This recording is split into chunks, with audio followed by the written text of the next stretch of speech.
അസ്സലാമു അലൈക്കും വറഹ്മത്തുള്ളാഹി വബറകാതുഹു. ഹദീസ് പഠനം. ബിസ്മില്ലാഹിർ റഹ്മാനിർ റഹീം. അൽഹംദുലില്ലാഹി റബ്ബിൽ ആലമീൻ. വസ്സലാത്തു വസ്സലാമു അലാ റസൂലിഹിൽ അമീൻ. അൻ അബ്ദുല്ലാഹി ഇബ്നു ഉമർ റളിയല്ലാഹു അൻഹുമാ ഖാല ഖാല റസൂലുള്ളാഹി സ്വല്ലല്ലാഹു അലൈഹി വസല്ലം മൻ സറഹു അൻ യൻദുറ ഇലാ യൗമിൽ ഖിയാമത്തി കഅന്നഹു റഅയുൽ ഐൻ ഫൽയഖ്റ ഇദ ശംസു കുവിറത് വഇദ സമാഉ ഫതറത് വഇദ സമാഉ ഇൻഷഖത്. റസൂലുള്ളാഹി സ്വല്ലല്ലാഹു അലൈഹി വസല്ലം പറഞ്ഞു, ഖിയാമത്ത് നാളിനെ കണ്ണുകൊണ്ട് കാണുന്നത് പോലെ നോക്കി കാണുവാൻ ആരെങ്കിലും ഇഷ്ടപ്പെടുന്നുവെങ്കിൽ അവൻ ഇദ ശംസു കുവിറത്, ഇദ സമാഉ ഫതറത്, ഇദ സമാഉ ഇൻഷഖത് എന്നിവ ഓതിക്കൊള്ളട്ടെ. വിശുദ്ധ ഖുർആനിലെ 3 സൂറത്തുകളെ പ്രത്യേകം പരാമർശിച്ച ഒരു ഹദീസാണ് ഇത്. 81-ാമത്തെ സൂറത്തായ സൂറത്തു തക്വീർ 29 ആയത്തുകളാണ് അതിലുള്ളത്. 82-ാമത്തെ സൂറത്തായ സൂറത്തുൽ ഇൻഫിത്താർ 19 ആയത്തുകളാണ് അതിലുള്ളത്. 84-ാമത്തെ സൂറത്തായ സൂറത്തുൽ ഇൻഷിഖാഖ് 25 ആയത്തുകളാണ് അതിലുള്ളത്.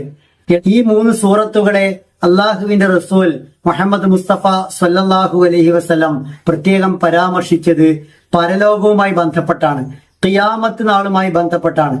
ആർക്കെങ്കിലും ഖിയാമത്ത് നാളിനെ നേർക്ക് നേരെ കണ്ണുകൊണ്ട് കാണുന്നത് പോലെ കാണണമെങ്കിൽ ഈ 3 സൂറത്ത് ഓതട്ടെ എന്നാണ്. അഥവാ ഈ 3 സൂറത്ത് ഒരാൾ പാരായണം ചെയ്താൽ അയാൾക്ക് അന്ത്യനാളിനെ നേർക്ക് കാണുന്നത് പോലെ കാണാൻ കഴിയുമെന്നാണ്. അങ്ങനെ കാണാൻ കഴിയണമെങ്കിൽ വെറും ഓതൽ പാരായണം മാത്രം പോരാ എന്നും അതിന്റെ അർത്ഥം ആശയം മനസ്സിലാക്കണമെന്നും സ്വാഭാവികമായും നമുക്കറിയാം. അപ്പോൾ റസൂൽ സല്ലല്ലാഹു അലൈഹി വസല്ലം ഓതാൻ പറഞ്ഞത് പോലും ആശയം മനസ്സിലാക്കിയുള്ള അർത്ഥം മനസ്സിലാക്കിയുള്ള ഓത്താണ്. ഈ 3 സൂറത്ത് ഓതിയാൽ പരലോകം നേർക്ക് നേരെ കാണുമെങ്കിൽ ഈ 3 സൂറത്ത് എത്രയോ തവണ പലരും ഓതിയിട്ടുണ്ട്. പക്ഷേ ഇത് പരലോക സംബന്ധിയായ സൂറത്തുകളാണ് എന്ന് പോലും പലർക്കും മനസ്സിലായിട്ടില്ല. അതിന് കാരണം നബി സല്ലല്ലാഹു അലൈഹി വസല്ലം പറഞ്ഞ പാരായണം ആശയം മനസ്സിലാക്കിയുള്ള പാരായണമാണ്. ഇത് ഓതിയാൽ തന്നെ ഖിയാമത്ത് നാളിനെ കാണുമെന്നാണ്. എങ്ങനെയാണ് ഓതിയാൽ ഖിയാമത്ത് നാളിനെ കാണുന്നത്?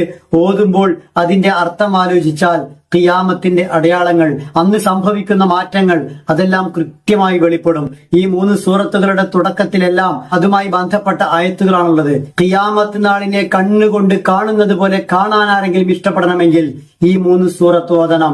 ഇതിന്റെ ആശയം മനസ്സിലാക്കി ഓതണം. ആശയം മനസ്സിലാക്കുക, ഖുർആൻ പഠിക്കുക എന്നത് വളരെ പ്രാധാന്യമേറിയ കാര്യമാണ്. ഇൻഷാ അല്ലാഹ് നമുക്ക് നമ്മുടെ സമയങ്ങളിൽ ഒരു സമയം അതിനുവേണ്ടി മാറ്റിവെക്കാൻ നമ്മൾ തയ്യാറാവേണ്ടതുണ്ട്. അങ്ങനെ ഖുർആൻ പഠിച്ച് അത് പഠിപ്പിച്ച് ഉത്തമരായവരിൽ നമുക്ക് ഉൾപ്പെടാൻ കഴിയണം. അള്ളാഹു അനുഗ്രഹിക്കുമാർ.